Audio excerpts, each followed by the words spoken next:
kahirapan o kakulangang pampinansyal ang karaniwang dahilan kung bakit napipilitang tumigil sa pag-aaral ang maraming kabataan. Madalas, sila ay parsahang pinapagtrabaho ng kanilang mga magulang upang makatulong sa mga gastusin sa pang-araw-araw.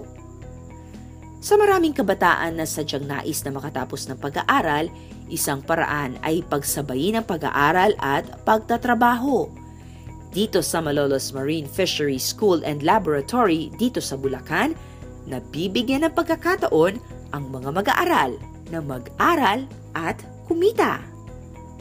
Ang technical vocational schools ay simula pa noon ay marami nang ginaganap na IGP or Income Generating Project. Kanya po ang ating paaralan ay sadyang nakatutulong sa ating mga mag-aaral. Nagiging tuntungan nila para makapagpatuloy pa rin ng kanilang pag-aaral sa dako pa roon ng kanilang pagpapaunlad ng buhay.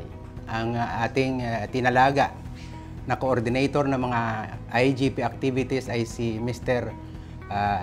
Armando Illescas, na ngayon ay isang Master Teacher 2 dito sa ating paaralan.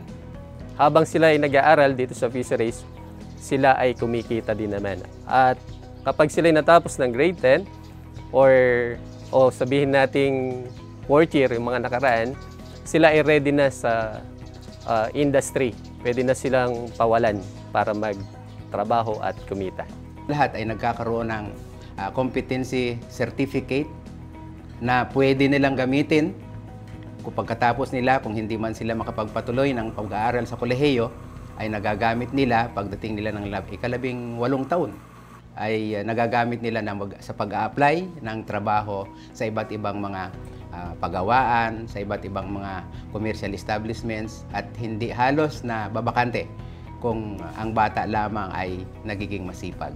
At ako po bilang co-teacher niya ay natutuwa din po na makasama ko siya kasi nakikita ko na kahit sa mga kasamahan namin, nakikita nila na kung paano si Sir Arman ay responsable at talagang hindi niya pinapabayaan yung obligasyon niya sa government at sa Panginoon na siya po ang maging siguro instrumento para sa mga kabataan.